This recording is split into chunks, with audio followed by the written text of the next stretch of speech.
Your mother, मैं तुम्हें एक चीज़ सजेस्ट करती हूँ कि मैंने ज़िंदगी में बहुत पढ़ाई की है, और मतलब अभी राइट नाउ टचवुड हमारे घर में कोई भी ऐसे फीमेल नहीं है, फीमेल क्या मेल भी ऐसे नहीं है जिन्होंने मम्मी जितनी पढ़ाई की है। तो मम्मी ने कहा कि उतने के बावजूद भी मैं हाउस वाइफ हूँ। तो मैं मतलब मैं तुमको ये चीज़ बोलूँगी कि मेरी लाइफ जो है ना बहुत इजी नहीं है। और एक जगह पे जाने के बाद जब आपको लगता है कि आप वहाँ पे हो और उसके बाद भी आपको वो चीज़ अचीव नहीं करने को मिलती है, तो दैट इज़ समथिंग कि आपको ना बहुत सारी चीज़ों के लिए मन मारना पड़ता है। तो वो लाइफ जो मैं जी रही हूँ वो बिल्कुल ईजी नहीं है। और इट्स, अगर मैं यहाँ पे अगर एक पत्थर की तरह खड़ी हूँ, तो it's because of my sister, my elder sister. Right now she is in Canada. तो मेरे लिए एक था कि भाई चलो, कुछ नहीं तो बॉम्बे में एक छत तो है, वहाँ पे रहने के लिए एक जगह तो है। Subscribe and hit the bell icon to never miss another update from India Forums. मेरे लिए, अब अगर मुझसे पूछे तो मुझसे ज़्यादा मेरी मम्मी बता पाएंगी इसके बारे में, क्योंकि मैं अभी उस, ऑनेस्टली स्पीकिंग, मैं अभी उस एज में या उस फेज़ में नहीं आई हूँ जहाँ पे मैं बाकी चीज़ों को एज अ रिस्पॉन्सिबिलिटी के तौर पे देखती हूँ कि ये मेरी रिस्पॉन्सिबिलिटी, ये मुझे करना है।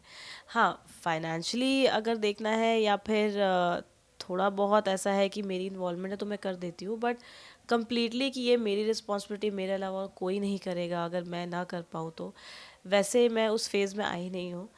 तो आई थिंक मेरी मम्मी आज सेट पे आई है मेरी थोड़ी तबीयत ठीक नहीं, तो मम्मी आई है आज सेट पे मेरा ध्यान रखने। तो मम्मी बताए। मेरी लाइफ में मेरी मम्मी, हाँ, वो बहुत ज़्यादा सपोर्टिव थी मेरी पढ़ाई में। इवन उन्होंने मेरी शादी के बाद भी पढ़ाई में काफ़ी सपोर्ट किया। और मेरी मदर इन लॉ भी काफ़ी सपोर्टिव हैं, काफ़ी ज़्यादा। उन्होंने, शादी के बाद मैंने 8 साल पढ़ाई की, तो इसमें मम्मी का भी बहुत सपोर्ट था, मेरी मदर इन लॉ का भी काफ़ी ज़्यादा सपोर्ट था। क्योंकि आज आप वुमेंस डे के बारे में पूछ रहे हो इसलिए मैं बोल रही हूँ, अदरवाइज़ मेरे दोनों, मतलब पापा और फादर इन लॉ दोनों का बहुत support. Even my husband is very supportive, तो उन्होंने मुझे बहुत सपोर्ट किया। मुझे ऑनेस्टली इस पर्टिकुलर फील्ड में, क्योंकि वैसे पढ़ाई वढ़ाई बाकी सारी चीज़ों को लेके तो बहुत सपोर्ट कर, घर में सभी लोग करते हैं, बट इस पर्टिकुलर फील्ड में आने के लिए मेरी सिस्टर ने मुझे बहुत ज़्यादा सपोर्ट किया है। मतलब अगर मैं यहाँ पे हूँ, अगर मैं यहाँ पे अगर एक पत्थर की तरह खड़ी हूँ, तो it's because of my sister, my elder sister. Right now she is in Canada. तो जब मैं अपना ग्रेजुएशन कंप्लीट कर रही थी, तो माई सिस्टर की उस वक्त जस्ट प्लेसमेंट लगी ही थी। शी हैड कम्प्लीटेड इंजीनियरिंग, तो उसकी प्लेसमेंट लगी ही थी। एंड मैंने घर पे एकदम बोल दिया था कि मुझे बॉम्बे जाना है, I want to pursue my career in acting. तो कहीं ना कहीं मेरे पेरेंट्स ने रजिस्ट किया कि रिस्की है, ये है वो है, मतलब जाके भी लोग वापस आ जाते हैं, इट इज़ दैट रिस्की।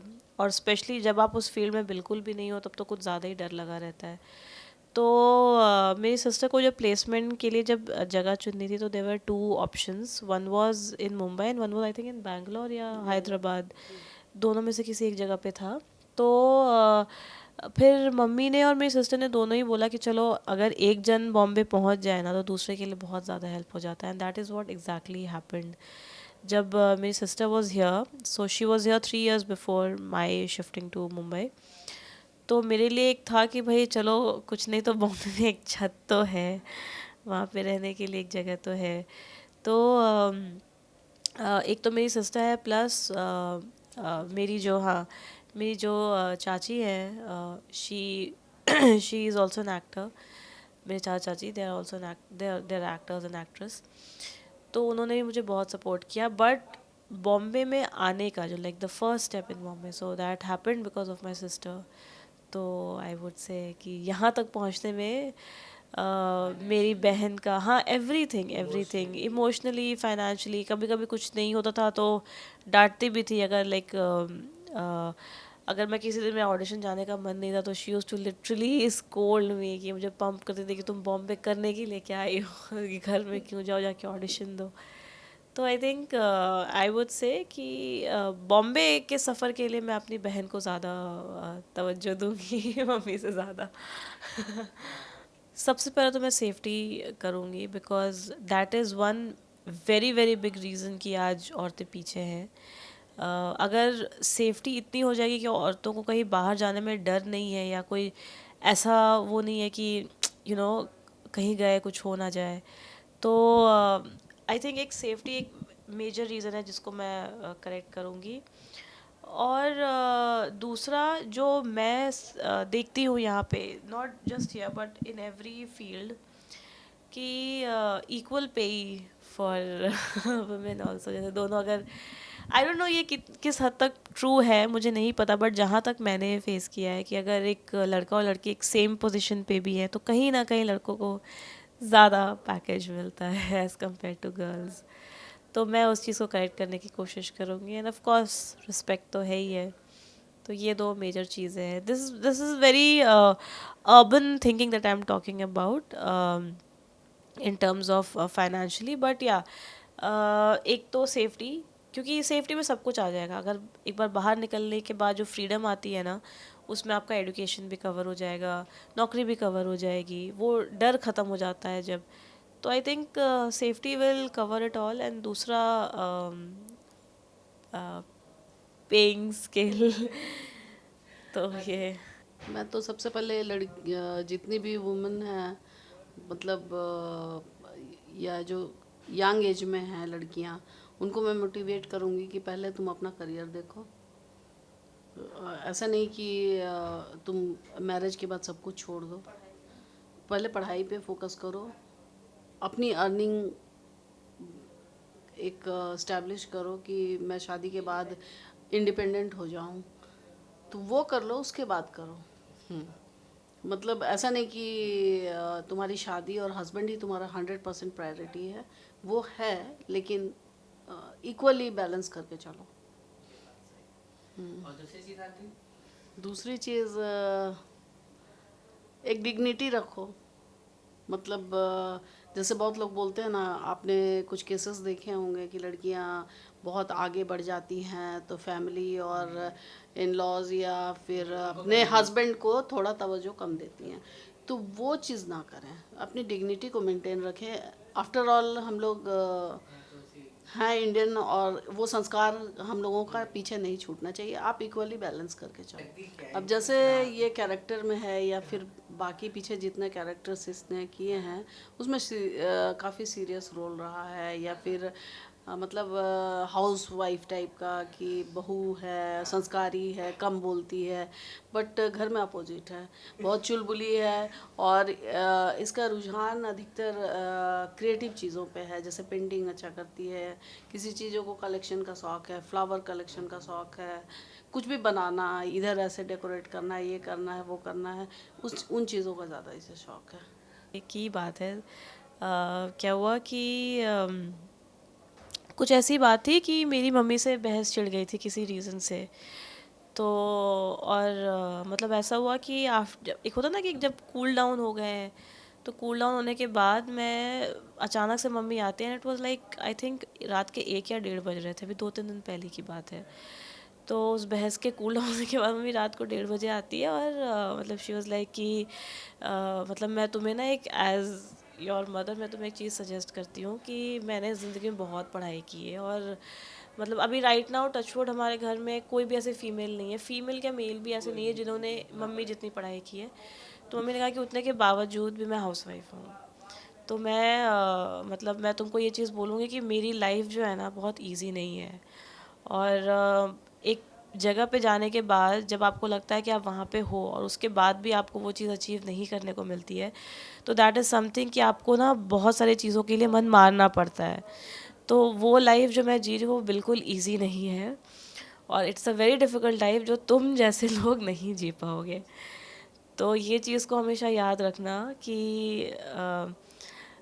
मतलब जो जो मैंने नहीं किया है ना, और जो उस चीज़ को लेके जो मैं तुम लोगों को सपोर्ट करती हूँ, जैसे तुम घर आओ तो मैं चाहती हूँ कि सब कुछ तुम्हारे लिए रेडी हो, कि तुमको बस खाना खाना है, कपड़े भी तुम्हारे निकाल के रख दिए, तुमको बस नहाना है, खाना और सीधा सो जाना है।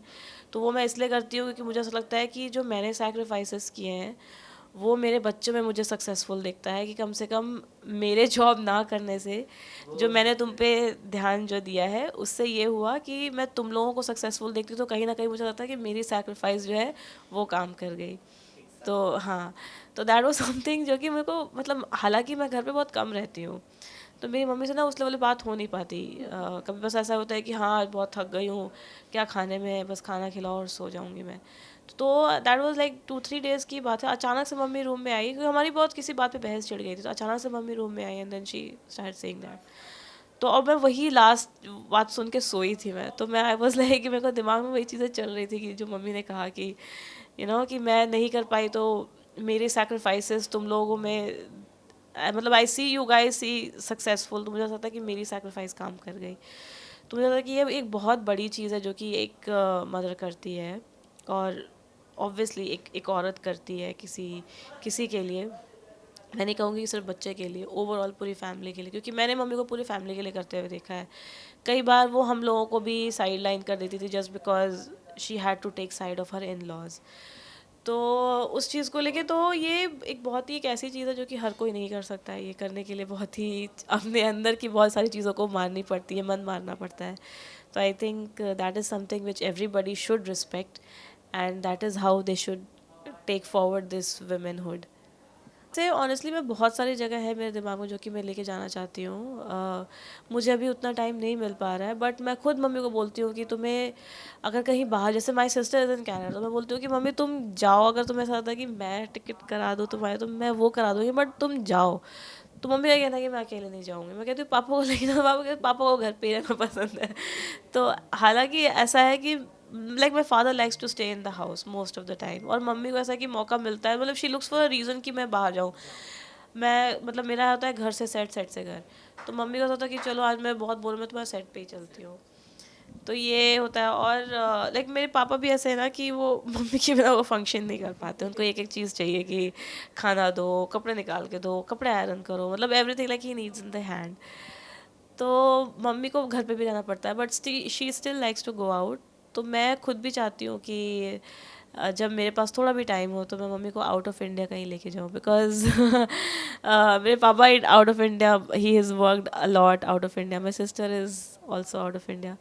तो मैं और मेरी मम्मी ऐसे जो कभी नहीं गए हम दोनों का नंबर पता नहीं कब आएगा।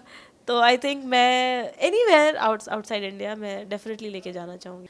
ऐसे तो बहुत सारी चीज़ें हैं कहने के लिए वुमेंस डे के ऊपर, बट मैं सबसे पहले ये कहूँगी कि रिस्पेक्ट एक सबसे बड़ी चीज़ है जो कि बाकी हर चीज़ों से ऊपर है। रिस्पेक्ट, एक औरत को अगर आप रिस्पेक्ट देंगे तभी एक औरत की सेफ्टी हो सकती है।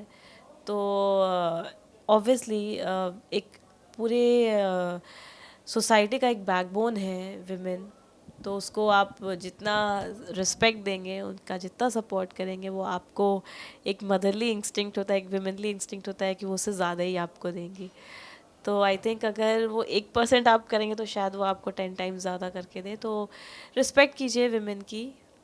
एटलीस्ट हमारा टेलीविज़न इंडस्ट्री तो यही कहता है मैं टीवी से बिलोंग करती हूँ तो मैं ये कह सकती हूँ कि टेलीविज़न की बैकबोन है विमेन।